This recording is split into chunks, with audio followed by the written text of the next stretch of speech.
রোজায় ধরিছে আমার না, এই শিলং সালাউদ্দিন সাহেবের হাঙ্গেরের স্বরাষ্ট্র উজির 2 দিন আগে কইছে বিডিআর বিদ্রোহের জন্য নতুন করে তদন্ত কমিশন হবে। আচ্ছা, আবার গতকাল কইছে না না হবে না নতুন কমিশন, সে নাকি আগের রিপোর্ট পড়ে দেখে নাই, কইছে আগে পুরো প্রতিবেদন না দেখেই পিলখানা হত্যাকাণ্ডের তদন্ত কমিটি নিয়ে কিছু মন্তব্য করেছিলাম। আমি 2-1 দিনে দেখেছি, আমি কয়েকদিন আগে এই রিপোর্টটা পুরো না দেখেই কিছু কথা বলেছি যেগুলো আজকে সংশোধন করতে চাই। আমরা নতুন করে কোনো তদন্ত কমিশন করব না। আপনি বলেছেন যে আপনারা নতুন করে একটা তদন্ত কমিশন না, এটা একটু আগে কি বললাম যে আমি এটা পুঙ্খানুপুঙ্খ রিপোর্ট না দেখে কথা বলেছিলাম, আজকে এটা সংশোধন করলাম, একটু আগেই তো বললাম। এখন তা সংশোধন করিচ্ছে। তখন কিন্তু কইছিল তাদের ইস্তেহারে আছে পুনঃ তদন্ত করার কথা, কয়দিনে আওলায় গেছে। এর আগে কইছিল মব সৃষ্টি করে দাবি আদায় করা বন্ধ, সব বন্ধ হবে, মব কালচার শেষ, ফুল স্টপ। কোথাও যদি এমন ঘটনা করে আমাদের রিয়াকশন হবে অত্যন্ত কঠোর। কিন্তু আজকেই মব কইরা বাংলাদেশ ব্যাংকের গভর্নরের তারায় দেওয়া হইল। দেখেন শিলং সালাউদ্দিন কিছু কইছে এটা নিয়ে, কয় নাই। কঠোর রিয়াকশন হয়েছে, হয় নাই। তার গায়ে হাত দেওয়ার চেষ্টা করা হয়েছে। যে লোকটা বিধ্বস্ত ব্যাংকিং সেক্টরকে ধ্বংসস্তূপ থেকে উদ্ধার করলেন, তারা অপমান করে বের করে দেওয়া হইলো, বিএনপির লোকেরা করেছে। 25 বিলিয়ন থেকে 35 বিলিয়ন করে গেল যে লোকটা রিজার্ভ দেশের, কি অপমানটাই না করলো বিএনপি। তবে এটা মব কিনা বলা মুশকিল। ফুন্দের আলো এটারে মব কইছে, আবার একই গ্রুপের দিল্লি স্টার এটারে বিক্ষোভ বলছে। বিক্ষোভ, ওরে বাবা, মানে কোনটারে সে মব বলে কোনটারে বিক্ষোভ বলে, এটা দিয়ে বুঝবেন যে কিভাবে সে ভাষা নির্মাণ করে, সত্য নির্মাণ করে কিভাবে। শয়তানিটা তার কোথায়? মানে ট্রান্সক্রম গ্রুপ আধা মমিন হয়েছে। আধা মমিনের গল্প জানেন? জানেন না? ও মৌলানা ভাসানী তো বামপন্থীদের সাথে রাজনীতি করতো, জানেন তো? সেই জন্য ওনারে রেড মৌলানা কওয়া হইতো। উনি বাংলাদেশের আলেম ওলামাদের কাছেও কিন্তু প্রিয় ছিলেন। তো আলেম ওলামাদের একটা অভিমান ছিল মৌলানা ভাসানীর ব্যাপারে, যে মৌলানা আমাদের সাথে রাজনীতি না করে বামপন্থী নাস্তিকদের সাথে রাজনীতি করতেছেন। তো এইটা কিছু হইলো, তো একদিন একদল আলেম ওলামা মৌলানা ভাসানীরে ধরছে, কইতেছে হুজুর কে আপনি কেন এই নাস্তিকদের সাথে রাজনীতি করতেছেন? তো মৌলানা ভাসানী হাইসা কয় সমস্যা কি? আলেম ওলামারা কয় কেন ওরা বলে আল্লাহ খোদা নাই, আপনি ওদের সাথে কেমনে থাকেন বলেন তো হুজুর, এটা সমস্যা না? তো মৌলানা ভাসানী কয় আরে দূর, ওরা আধা মুমিন হয়ে গেছে। ওই আধা মুমিন হয়ে গেছে মানে? আরে ও তো আধা কলেমা পড়ে ফেলিছে। তো সবাই বলে কেমনে ওরা আধা কলেমা পড়লো? তো মৌলানা ভাসানী কয় কলেমা লাইলাহা আছে না, লাইলাহা মানে কি কোনো উপাস্য নাই, তাই না? তো ওরা কলেমার এইটুকু বলে, এটা তো 8 আনা, তাই না? আমি সাথে আছি, বাকিটাও খোয়াই নেবো ওদের, ওরা 16 আনা মুমিন হয়ে যাবে ইনশাল্লাহ। এইরকম আধা বস্তুনিষ্ঠ সাংবাদিকতা হয় না।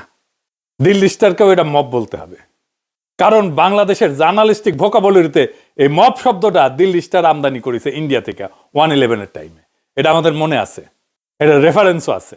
বামপন্থী আর বিএনপি করলে এটা বিক্ষোভ হয়ে যায় না, আর আমরা কিছু করলে এটা মব হয়। শয়তানি শয়তানি, জাউরার জাউরামি। এইটারে আমার দেশ নয়া দিগন্ত বা সংগ্রাম মব বলছে কি? আমার চোখে পড়ে নাই। তাহলে আমাদের পক্ষ বলে মনে করি যে এগুলো সংবাদ মাধ্যমকে তারা কি করতেছে? আমরা ইউটিউব সোশ্যাল মিডিয়ায় ফাটাই দিতে পারবো, কিন্তু আমাদের এই সোশ্যাল মিডিয়ার কন্টেন্ট তো ইনস্টিটিউশনাল মেমোরি তৈরি করে না। মানে আপনি গুগল সার্চ দিলে আমার কথা তো পাইবেন না, পাইবেন? চ্যাট জিপিটিতে জিজ্ঞেস করেন, আমার কথা পাবেন, পাবেন না। আপনি পাবেন এই মিডিয়ার কথা। তাই সোশ্যাল মিডিয়ার রিচ হয় অনেক, অনেক মানুষকে উদ্বুদ্ধ করতে পারে, অনেক মানুষ দেখে, কিন্তু ইনস্টিটিউশনাল মেমোরি যেটা সেটা তো তৈরি করতে পারে না। আমরা যে সমস্ত মিডিয়াকে আমাদের সমমনা বলে মনে করি, তারা যদি আমাদের কথাবার্তা, আমাদের ন্যারেটিভকে আগায় নিয়ে না যায় তাদের প্রিন্ট মিডিয়াতে, তারা যদি পাল্টা ন্যারেটিভ তৈরি করতে না পারে, তাইলে আওয়ামী বাকশালী এলিট ইন্ডিয়ান ন্যারেটিভ কেমনে ভাঙবেন? যাই হোক, মূল আলাপে চলে আসি। এই মনসুর সাহেবকে সরায় কারে বসানো হইল? এই যে সংসদ নির্বাচন হইল না, এটা পরিচালনার লক্ষ্যে 41 সদস্য বিশিষ্ট কেন্দ্রীয় নির্বাচন পরিচালনা কমিটি গঠন করেছিল বিএনপি। ওই কমিটির সদস্য ছিল হেরা সোয়েটার্সের এমডি গার্মেন্টস ব্যবসায়ী মোস্তাকুর রহমান। দেখেন হাসিনার আমলে মোস্তাকুর রহমান গার্মেন্টস ব্যবসায়ীর গার্মেন্টসের সামনে, সোয়েটারের সামনে কি মিলাদ মাহফিল, দোয়া মাহফিল করিচ্ছে দেখেছেন? মুজিব রেনিয়া, সর্দি বডিগার্ড রেনিয়া দেখেছেন? বিএনপির লোক নির্বাচনের আগে বিএনপির জামাই কোটার বুদ্ধিজীবী গর্ব করে বলছিল বিরোধীদের অর্থমন্ত্রী হওয়ার মতো ফিগার নাই। জামায়াত ইসলাম যদি সরকারে আসে তাহলে অর্থমন্ত্রী কি হবে? তাদের কোনো প্রিপারেশন নাই। আসলে মূল ঝামেলা ছিল বিরোধীদের না, ওদেরই বিভিন্ন সেক্টরে যোগ্য লোক নাই। এই জন্য দেশের ইতিহাসে প্রথমবারের মতো একজন গার্মেন্ট ব্যবসায়ীকে এনে কেন্দ্রীয় ব্যাংকের গভর্নর বানায় দেওয়া হইল। মাত্র 2 মাস আগে গত ডিসেম্বরে মিউচুয়াল ট্রাস্ট ব্যাংকে বিশেষ নীতিমালায় 2 বছরের গ্রেস পিরিয়ড সহ 10 বছরের মেয়াদে তার মালিকানাধীন গার্মেন্টস কোম্পানি হেরা সোয়েটার্স লিমিটেডের 89 কোটি টাকা বকেয়া ঋণ পুনঃস্তবশীল করছে। মানে এটা খেলাপি ঋণ ছিল। তো লুটপাটের সব কারিগরের সাথে বাংলার লুথার কিং এর সিস্টেম হয়ে গেছে। তারাই মব তৈরি করে আগের গভর্নরকে, মনসুর সাহেবকে ব্যাংক থেকে বের করে দিছে। ব্যাংকিং খাতকে যেই লোকটা গত 1.5 বছরে আবার ঠিকঠাক করছিল, তাকে না সরাইতে পারলে চলতেছিল না বাংলার লুথার কিং এর। উনারা সরাইলে একজন ঋণ খোলাপি একটা ছোটখাটো গার্মেন্টস ব্যবসায়ীকে গভর্নর বানাইল লুথার কিং। একটা দেশের সেন্ট্রাল ব্যাংকের প্রধান গভর্নর কেবল একজন ব্যাংকার না, তিনি মূলত রাষ্ট্রের আর্থিক সার্বভৌমত্বের রক্ষক। এটা একটা বিশাল পজিশন। আর্থিক সার্বভৌমত্ব আসলে কি? 1 নাম্বার হইতেছে নিজের মুদ্রার উপরে, নিজের টাকা পয়সার উপরে নিয়ন্ত্রণ। দেশ ঠিক করবে কত টাকা ছাপাবে, সুদের হার কত হবে, মুদ্রাস্ফীতি কিভাবে নিয়ন্ত্রণ করবে। যদি অন্য দেশ বা সংস্থার চাপে এই সমস্ত ঠিক করতে হয়, তাহলে আর্থিক সার্বভৌমত্ব কমে যায়। IMF বললো, বিশ্বব্যাংক বললো এটা করো ওইটা করো, ওই চাপটা যদি সহ্য করতে না পারে গভর্নর, তাইলে IMF বিশ্বব্যাংকই দেশ চালাবে, আমরা না। 2 নাম্বার বৈদেশিক ঋণের উপরে স্বাধীনতা। যদি কোনো দেশ এত বেশি বিদেশি ঋণে ডুবে যায় যে ঋণদাতারা বলে এই বাজেট কাটো, ওই বাজেট কাটো, ভর্তুকি বন্ধ করো, এই কর বাড়াও, তাইলে বাস্তবে সিদ্ধান্ত নেওয়ার ক্ষমতা তো আর নিজেদের থাকে না, ওরা নিয়ে নেয়। তাই তো করে IMF, ওয়ার্ল্ড ব্যাংক তো তাই করে, বলে এইখানে ভর্তুকি দেওয়া যাবে না, এইখানে কাটো, এইখানে দাম বাড়াও, বিদ্যুতের দাম বাড়াও, এইটা করো সেইটা করো। আমাদের অর্থনীতি আমরা চালাই না, ওরা চালায়। 3 নাম্বার ব্যাংকিং ব্যবস্থার নিরাপত্তা। দেশের ব্যাংক যদি বিদেশি শক্তি বা রাজনৈতিক গোষ্ঠীর নিয়ন্ত্রণে চলে যায়, তাহলে অর্থনীতির ঝুঁকিতে পড়ে যায়। একটা উদাহরণ দিয়ে বুঝি, ধরেন আপনার নিজের বাড়ি আছে, কিন্তু মাসের শেষে আপনি কি খাবেন, কি কিনবেন, সব সিদ্ধান্ত নেয় যদি আপনাকে যে ঋণ দিছে সে, তাহলে বাড়ি আপনার, কিন্তু নিয়ন্ত্রণ তো আপনার না। রাষ্ট্রের ক্ষেত্রে একই কথা। আর্থিক সার্বভৌমত্বের মানে হইতেছে নিজের টাকার মূল্য, ব্যাংকিং ব্যবস্থা, ঋণ এবং অর্থনীতি নিয়ে স্বাধীনভাবে সিদ্ধান্ত নেওয়ার ক্ষমতা। তার মানে বাংলাদেশ ব্যাংক আর সোনালী ব্যাংক এক ধরনের ব্যাংক না। তাহলে এই কেন্দ্রীয় ব্যাংক আর সাধারণ ব্যাংকের মধ্যে তফাৎ কি? সাধারণ ব্যাংক আমরা এটা প্রত্যেকদিন ব্যবহার করি, আমরা যাইতে পারি ওইখানে, টাকা জমা রাখি, ঋণ নিই, বাড়ি বানানোর লোন নিই বা ব্যবসার লোন দিই। এরা ক্রেডিট কার্ড দেয়, চেক দেয়, লাভ করার জন্য ব্যবসা করে, জনগণকে সেবা দেয়। উদ্দেশ্য কি? লাভ করা। কাজ করে সাধারণ মানুষের সাথে আর ব্যবসা প্রতিষ্ঠানের সাথে। সাধারণ মানুষ তাদের টাকা জমা রাখে, এই টাকা নিয়ে সে আরেকজনকে ঋণ দেয়, আমাদেরকেও ঋণ দেয়, ব্যবসা প্রতিষ্ঠানকেও ঋণ দেয়, আর এই টাকা ঋণ দিয়ে সে লাভ করে ব্যাংক। আপনার অ্যাকাউন্ট যে ব্যাংকে আছে সেটা সাধারণ ব্যাংক। আর সেন্ট্রাল ব্যাংকটা কি? এটা হলো দেশের সব ব্যাংকের মা বাপ, এরা দেশের টাকা ছাপে। আপনি টাকা খুলে দেখেন, ওখানে বাংলাদেশ ব্যাংকের গভর্নরের সিগনেচার আছে। এরা টাকা ছাপায়, সুদের হার ঠিক করে ব্যাংক কত সুদ দেবে, সব ব্যাংক ঠিকভাবে চলতেছে কিনা সেটা তদারকি করে, দেশের ডলারের রিজার্ভটা সামলায়। আপনি বাংলাদেশ ব্যাংকে যাইতে পারবেন না, কারণ বাংলাদেশ ব্যাংক সাধারণ মানুষকে সেবা দেয় না, এ পুরো দেশের অর্থনীতি নিয়ন্ত্রণ করে। বাংলাদেশ ব্যাংক কোনো ব্যবসা করে না। ব্যাংকের লক্ষ্য হচ্ছে আর্থিক স্থিতিশীলতা ঠিক রাখা। সে কাজ করে সরকার, অন্যান্য ব্যাংক এবং আর্থিক প্রতিষ্ঠানের সাথে। 3 ধরনের এন্টিটির সাথে কাজ করে। সাধারণ ব্যাংক আপনার টাকার দেখভাল করে, কেন্দ্রীয় ব্যাংক দেশের টাকা এবং অর্থনীতির দেখভাল করে। তা আমরা তাইলে এই লোক হয়েছে তো কি হয়েছে, একজন গেছে আর একজন আসছে, কি সমস্যা? এখানেই সমস্যা। সেটা হচ্ছে একটা দেশের সেন্ট্রাল ব্যাংকের গভর্নর হইতে কি কি যোগ্যতা থাকা উচিত, এটা আমাদের জানা থাকা দরকার। 1 নাম্বার টাকার ভাষা বুঝতে পারতে হবে। তিনি যেন ভালোভাবে বোঝেন টাকা কত ছাপলে বাজারে আগুন লাগে, মুদ্রাস্ফীতি হয়, সুদের হার বাড়ানো কমানোর প্রভাব কি, ডলার রিজার্ভ কিভাবে সামলাইতে হয়, ব্যাংক কিভাবে চলে সেটা জানতে হবে, কোন ব্যাংক ঝুঁকিতে আছে, ঝুঁকিতে পড়তে পারে, খেলাপি ঋণ মানে যে ঋণ নিয়ে যে টাকা মেরে দেয়, পাচার করে দেয়, এটা কেন বাড়ে এটা ধরতে পারবে, প্রয়োজনে কঠোর সিদ্ধান্ত নিতে পারবে। সে নিজেই তো খেলাপি ঋণ গ্রহীতা, সে কিসের সিদ্ধান্ত নেবে? সততা থাকতে হবে, সরকারের চাপে অযথা টাকা ছাপাবে না, দুর্নীতিগ্রস্ত ব্যাংকে বাঁচাইতে নিয়ম ভাঙবে না, এবং এই কাজ করছে এখনই, দায়িত্ব নিয়ে করছে, এটা পরে আমরা আসতেছি। ঠান্ডা মাথা থাকতে হবে, সংকট আসলে ভয় না পেয়ে মানুষকে আস্থা দিতে হবে। সব মিলায় সেন্ট্রাল ব্যাংকের প্রধান এমন মানুষের হওয়া উচিত যিনি ফাইন্যান্স বোঝেন, চাপ সামলাইতে পারেন, আর দেশের টাকার মূল্য রক্ষা করতে সাহসী ভূমিকা রাখতে পারেন। শিক্ষাগত যোগ্যতা কি থাকা উচিত? অর্থনীতি, ফাইন্যান্স, ব্যাংকিং এ উচ্চশিক্ষা, কমপক্ষে মাস্টার্স, পিএইচডি হলে সবচেয়ে ভালো। ম্যাক্রো ইকোনমিক্স, মুদ্রানীতি, আর্থিক বাজার এই সম্পর্কে গভীর জ্ঞান বা পেশাগত অভিজ্ঞতা থাকতে হবে। এখন আবার আমার ক্ষুদ্র ভাতার ভগিনীরা কবে, দাদা ম্যাক্রো ইকোনমিক্স আবার কি? এটা আমি কলে আগে আমার ভিডিওতে করছিলাম, তাও আজকে একটু বুঝাই দিই। দুইটা জিনিস, ম্যাক্রো আর মাইক্রো ইকোনমিক্স। ম্যাক্রো ইকোনমিক্স হলো পুরা দেশের অর্থনীতির বড় ছবিটা দেখা। এটা একজন মানুষের আয় ব্যয়ের হিসাব না, এটা পুরা দেশের আয় ব্যয়, জিনিসপত্রের দাম, চাকরি, টাকা, ঋণ সব একসাথে বোঝা। সহজ একটা উদাহরণ দিই, ধরেন একটা পরিবারের একটা সমস্যা হইলো, একজনের আয় কমলো, এটা মাইক্রো ইস্যু, মাইক্রো। কিন্তু পুরা গ্রামে যদি সবার আয় কমে যায় সেটা ম্যাক্রো ইস্যু। ম্যাক্রো ইকোনমিক্স কি দেখে? মুদ্রাস্ফীতি দেখে, সব জিনিসের দাম বাড়ছে কেন এটা দেখে, বেকারত্ব দেখে, কেন সবাই বেকার হচ্ছে, চাকরি পাচ্ছে না কেন, জিডিপি দেখে, দেশ বছরে কত উৎপাদন করছে সেটা দেখে, সুদের হার দেখে। এটা ম্যাক্রো ইকোনমিক্স। সুদের হারের উপর নির্ভর করে ঋণ নেওয়াটা সহজ না কঠিন।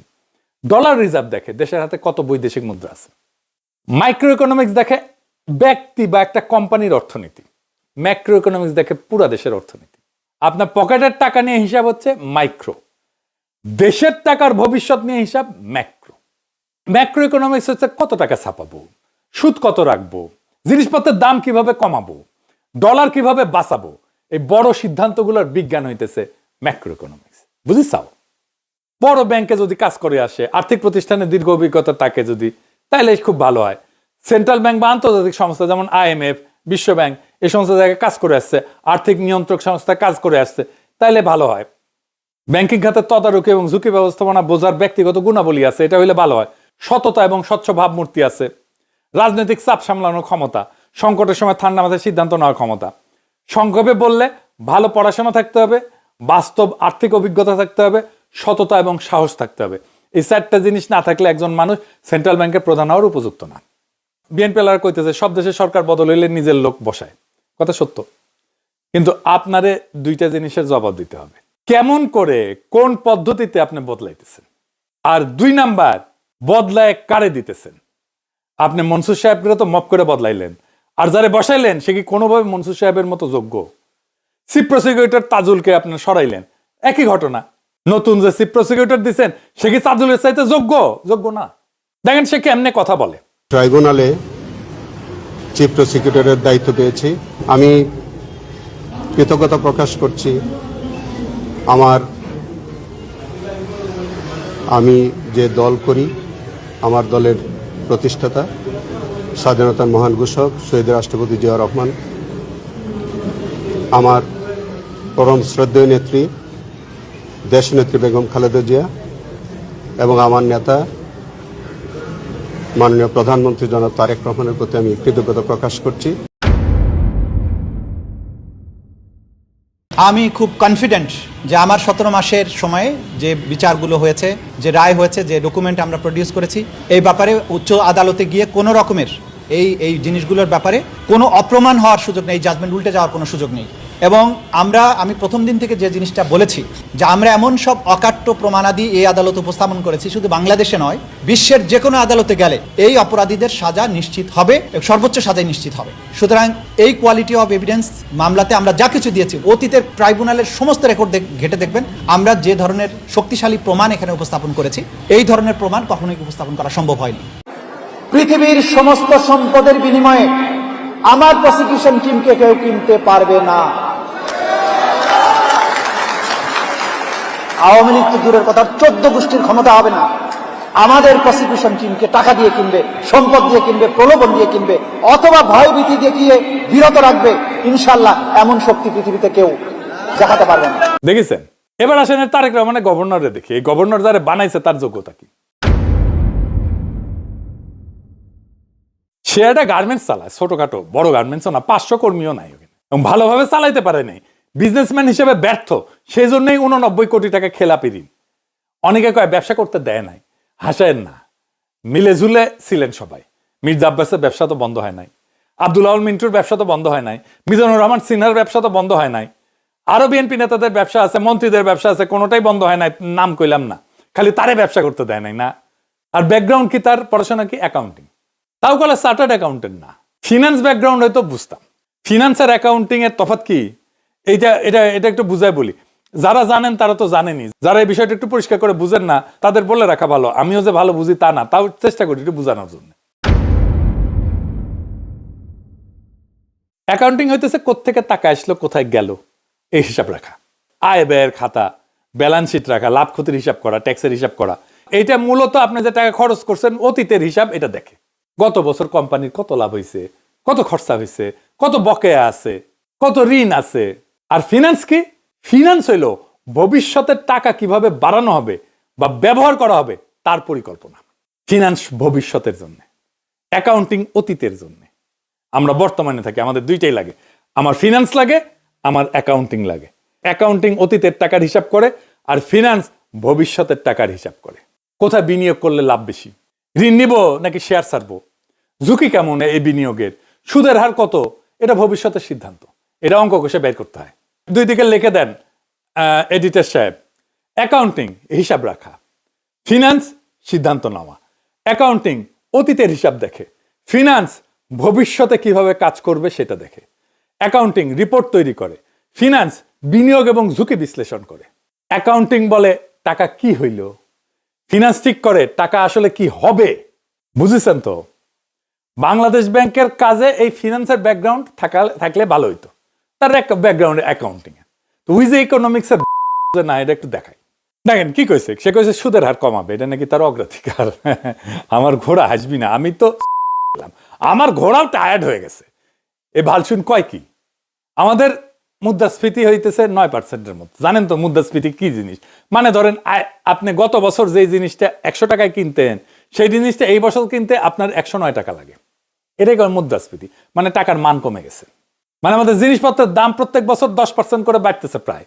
এইখানে আপনি যদি 5% সুদ করেন, কমায় দেন, তাইলে কেউ আর ব্যাংকে টাকা রাখবে? মানে আপনি নিজে আজকে যে জিনিস 100 টাকায় কিনতেছিলেন সেটা সামনের বছর কিনবেন 110 টাকা, আপনি জানেন। আর ব্যাংকে রাখলে কি হবে? আপনার 100 টাকা বাইরে 105 টাকা হবে এই সুদে। এটারে বলা হয় রিয়াল রিটার্ন, মানে আপনার টাকা কমে যাবে আরো। রিয়াল রিটার্ন মানে সুদের হার থেকে মুদ্রাস্ফীতি বাদ দিতে হয়। ইনফ্লেশন যদি হয় 9% আর সুদ যদি হয় 6%, তাহলে রিয়াল রিটার্ন নেগেটিভ 3% আপনার। সুদ যদি 7% হয় তাহলে নেগেটিভ রিটার্ন -2%। সুদ যদি 8% হয় তাহলে নেগেটিভ রিটার্ন -1%। সুদ যদি 9% হয় তাহলে কোনো নেগেটিভ রিটার্ন নাই। সুদ যদি 10% হয় তাহলে পজিটিভ রিটার্ন আছে আপনার 1%, আপনার রিয়েল রিটার্ন। আপনি আসলে 1% সুদ পাচ্ছেন। অর্থাৎ সুদ 9%-এর নিচে হইলেই মানুষ ক্ষতিগ্রস্ত হবে, মানুষ ব্যাংকে টাকা রাখবে না। আপনি খালি দেখেন ওয়ার্ল্ড ব্যাংকের ডেটা, পরপর 4 জন বাংলাদেশ ব্যাংকের গভর্নরের পারফরমেন্স দেখেন। রিজার্ভ বাড়াইছে সবচেয়ে বেশি কে? মনসুর সাহেব। মুদ্রাস্ফীতি কমাইছে সবচেয়ে বেশি কে? মনসুর সাহেব। এই ভালসুন তো ইকোনমিক্সের বেসিক জানে না। নিজের ছোট একটা সোয়েটার কোম্পানি ঠিক মতো চালাইতে পারেন আর তারা সারা বাংলাদেশের অর্থনীতির দায়িত্ব দিয়ে দিচ্ছেন। অর্থনীতি খারাপ হয়ে যাবে দেখেন, আমি কয়ে গেলাম। মিলাই নিন। বিএনপির লোকেরা পছন্দ করে না এই নিয়েও। অনেকে তো প্রকাশ্যেই বলতেছে আপনি জানেন তারা কারা, কিন্তু এখন তো নিরপেক্ষ সাজা লাভ নাই। এই বিএনপিকে ক্ষমতায় আনার জন্য তো দিওয়ানা হয়েছিলেন, ক্ষমতায় আনবেন কিন্তু লুটপাটের দায়, অদক্ষতার দায় নেবেন না, এটা তো হয় না। আর একটা জিনিস আছে, কি সেটা? কনফ্লিক্ট অফ ইন্টারেস্ট বলে একটা জিনিস আছে না? যেই লোক নিজে একটা ব্যবসায়ী, যে ব্যাংক থেকে লোন নেয়, এখনো তার খেলাপি ঋণ আছে, তাকে বাংলাদেশ ব্যাংকের গভর্নর বানাইছে যে ব্যাংকগুলোর কন্ট্রোলিং অথরিটি। হাসিনার এর চাইতে বেশি চক্ষু লজ্জা ছিল, এর তো চক্ষু লজ্জাটাও নাই। বেসিক নর্মস মানে না একটা বিজনেসের, একটা দেশের, একটা রীতির, একটা নিয়ম মানে না, রাষ্ট্রের কোন নিয়ম। একটা মজার জিনিস দেখবেন, আর ডাকনাম ছিল মইন। আমাদের বেসে কিন্তু মানে আমরা যে বেসে সেই বেসে আর কি, আমার সমান বয়স আর কি। 80-র দশকে ফুলকুড়ি আসরের সাথে কাজ করতো। এটা বোধ হয় 87 সালে ঢাকার মুক্তাঙ্গনে ফুলকুড়ি আসরের ছড়াপাঠ অনুষ্ঠান হিসেবে মোস্তাকুর ছড়াপাঠ করিচ্ছে। ফুলকুড়ি জানেন তো, এটা শিবির, ছোট শিবির আর কি, মানে শিবিরদের শিশুদের সংগঠন আর কি, জামাতের শিশুদের সংগঠন সোজা কথা। শেষ পর্যন্ত ফুলকুড়ি থেকে আসা গুপ্ত জামাত শিবিরকে লাগলো বাংলাদেশ ব্যাংক সামলাইতে। হ্যাঁ আল্লাহ, আমরা দরবেশ বানায় দাও। আচ্ছা, উনি আইসা কি করলেন? আইসাই বিএনপির মন্ত্রী আব্দুল আল মিন্টুর ব্যাংকে 1000 কোটি টাকা দিচ্ছে তারল্য সংকট কাটানোর জন্য। মানে মাল পাতলা হয়ে গেছিল, ঘন হবি ঘন। হ্যাঁ, তারল্য মানে বুঝেন তো, মানে ব্যাংকের টাকা ঢুকে খেয়ে ফেলছিল আব্দুল আল মিন্টু, দেউলিয়া হয়ে যাওয়ার কথা। বাংলা লুথার কিন আমার আপনার টাকা দিল ওই ব্যাংকে, দুর্বল ব্যাংকে, যে ব্যাংক একটা অদক্ষ ব্যাংক, বন থেকে হেগে আসা মিন্টু তো চেয়ারম্যান, আর ডিরেক্টর হয়েছে বিএনপির আরেক মন্ত্রী জনাব জাকারিয়া তাহের, ওই গৃহায়ন এবং গণপূর্ত মন্ত্রণালয়ের মন্ত্রী। মানে ভাগভুগ করে নিয়ে খাইতেছে, এলোমেলো করে দে মা, লুটে পুটে খাই। এইভাবে লুটপাট করার জন্য এরা ক্ষমতাতে এসেছে। টাকা ছাপবে আর বাতিল ব্যাংকগুলো আবার বাঁচাবে আপনার আমার টাকায়। ক্যাপিটালিজম, পুঁজিবাদের একটা তো ব্যবস্থা আছে। যে কোম্পানি চলতে পারে না, যে ব্যাংকরাপ, তাদের অ্যাসেট ব্যাংকরাপসি আইন অনুযায়ী নিলামে বিক্রি করে তাদের পাওনাদারদের টাকা পরিশোধ করা হয়। সারা দুনিয়াতে এটা নিয়ম। কোম্পানি ডিজলভ করে দেওয়া যায়। ক্যাপিটালিজম হইতেছে প্রফিট অ্যান্ড লসের সিস্টেম। এখানে লস প্রফিটের মতোই সমান গুরুত্ব। কোনো কোম্পানি লস করলে এটা অর্থনীতিকে বলে যে ওই ব্যবসার, ওই মালিকের কোনো কার্যকারিতা নাই, ওইটা বাতিল মাল, তাদেরকে ডিজলভ করে ফেলা উচিত। যে প্রতিষ্ঠান পারফর্ম করে না, ক্যাপিটালিজমের সেই প্রতিষ্ঠানের বাইসে থাকার কোনো অধিকার নাই। আমেরিকার অর্থনীতিতে হাজার হাজার কোম্পানি ব্যাংক্রাফট হয়, আবার হাজার হাজার নতুন কোম্পানি তৈরি হয়। এভাবে অর্থনীতি আগায়। অর্থনীতিবিদ ইয়াজেফ সুম্পেস্তার, অনেকে বলে জোসেফ সুম্পেস্তার, আমেরিকান অস্ট্রিয়ান পরে অস্ট্রিয়ান অর্থনীতিবিদ, পরে আমেরিকা চলে গেছে, হার্ভার্ডে পড়াইতো। তার ক্রিয়েটিভ ডিস্ট্রাকশন একটা থিওরি আছে। সেটা বলে যে এইভাবে ভালসুন বাজে কোম্পানিগুলো ডিজলভ করে মাইরা ফেলাইতে না পারলে বা অর্থনীতিতে কোনো ক্রিয়েটিভিটি আসে না। অর্থনীতির ক্রিয়েটিভিটির জন্য, অর্থনীতিকে বাইসে থাকার জন্য এই খারাপ ব্যাংক, খারাপ প্রতিষ্ঠান, এগুলো ধ্বংস হয়ে করে দেওয়া উচিত। সেই জন্য বলছে ক্রিয়েটিভ ডিস্ট্রাকশন, সৃজনশীল ধ্বংস। আমি বলে দিতেছি কি হবে। এই গভর্নর খালি টাকা চাপাবে আর রুগ্ন শিল্পগুলোকে দিবে, আর ওরাও টাকাগুলো পাচার করে দিবে। ইন্টারেস্ট রেট কমাবে, মানুষ ব্যাংক থেকে টাকা তুলে নেবে, সেটা সামলাইতে আরো টাকা চাপাবে। মুদ্রাস্ফীতি আকাশে উঠবে। টের পাবেন কিভাবে? শুধু সোনার দামটা দেখবেন, ধাই ধাই করে বাড়তেছে সোনার দাম, আর আপনার ব্যাংকে রাখার টাকা তেজপাতা হয়ে যাবে। যে জিনিস আজকে 100 টাকায় কিনতেন সেটা 150 টাকায় কেনা শুরু করবেন কয়েকদিনের মধ্যেই। দেখেন বাংলার লুথার কিং এর সরকার ইকোনমিক কোলাপস করে ধপাস করে পড়বে। হাসিনার বিরুদ্ধে রাজপথে মানুষ নামছিল কোটা সংস্কারের জন্য না, মানুষের জীবনযাপন অসম্ভব হয়ে গেছিল, এমন ভাবে অর্থনীতি কোলাপস করছিল। আওয়ামী লীগ বিএনপির চাইতে দক্ষ ছিল ম্যানেজার হিসেবে। আমরা সবসময় এই ভুলটা করি, পাকিস্তানিদের হটাইতে যায় ইন্ডিয়ারে ডেকে এনেছি। মুরব্বীদের জিজ্ঞেস করে দেখেন পাকিস্তান আমলের চাইতে ভালো ছিল নাকি মুজিবের শাসন। আবার ফ্যাসিস্ট হাসিনারে তারায় আনলাম বিএনপিরে, কুত্তা তাড়াইতে যায় আমরা নেকড়েকে ডেকে আনি। এটা আমাদের দুর্ভাগ্য। তাও ভাগ্য ভালো, সুশীলেরা বাংলাদেশকে আফগানিস্তান হওয়া থেকে বাঁচাইছে। এবার জয় বাংলা বলে বুড়িন্ডি হওয়ার পথে রাস্তা ধরেন বাঙ্গু সুশীলেরা। বুঝবেন কি জিনিসের মধ্যে পড়িছেন, কি গাড্ডায় পড়িছেন, এটা বুঝবেন। বোঝা শুরু করবেন এখন থেকে। এখনই তো আউকাও শুরু হয়ে গেছে, এখনো তো বুঝিছেন বাংলাদেশ ব্যাংকের গভর্নরের দেখে। এখন প্রশ্ন করতে পারেন আমাদের সপ্তাহে এক রক্তপাত কি বৃথা গেল? না, যায় না। 2024-এ যে বিপ্লব হয়েছিল সেটা শেষ ছিল না, সেটা ছিল বাংলাদেশের জন্য একটা বিপ্লবী কাল পর্বের সূচনা। পৃথিবীর তাবৎ বিপ্লবে একই জিনিস ঘটে, বারবার ঘটে। বাংলাদেশকেও অস্থির একটা সময় পার করতে হবে, আরো কিছুদিন। আবার সংকটে পড়বে বাংলাদেশ, মানুষ আবার অস্থির হয়ে পথে নামবে, আবার একটা লড়াই হবে। মনে রাখেন যতদিন বাংলাদেশে পুরনো ব্যবস্থা, পুরনো লুটপাট, পুরনো সংবিধান থাকবে, ততদিন বারে বারে রাজপথে নেমে আসবে সাহসের আবাবিলেরা। বিপ্লব এমন একটা শক্তি যা মরে না, বারে বারে ফিরে আসে। যতদিন না সে নতুন একটা রাষ্ট্র ব্যবস্থা তৈরি করতে পারে, ততদিন পর্যন্ত বিপ্লবের আগুন নেভে না। বিপ্লব শান্ত হয় না, বিপ্লবীরা শান্ত হয় না। বিপ্লব কখনো পরাজিত হয় না, ইতিহাসের চাকা পিছনের দিকে যায় না। বিপ্লব মানে শুধু রাস্তায় নামা না, বিপ্লব মানে প্রাতিষ্ঠানিক শুদ্ধি, বিপ্লব মানে অর্থনৈতিক নৈতিকতা, বিপ্লব মানে রাষ্ট্রকে দল থেকে আলাদা করা। মনে রাখবেন, বিপ্লবকে দমন করা যায় কিন্তু বাতিল করা যায় না। ইতিহাস ধৈর্য ধরে কিন্তু ইতিহাস ক্ষমা করে না। বিএনপিকেও ইতিহাস ক্ষমা করবে না, কারণ তারা প্রথমেই জুলাইয়ের সাথে গাদ্দারি করছে এবং বাংলাদেশের মানুষের সার্বভৌম আকাঙ্ক্ষার সাথে বিশ্বাসঘাতকতা করছে। এই গণবিরোধী বিএনপির পতন অবশ্যম্ভাবী, ইনশাআল্লাহ। ইনকিলাব জিন্দাবাদ, আজাদি জিন্দাবাদ।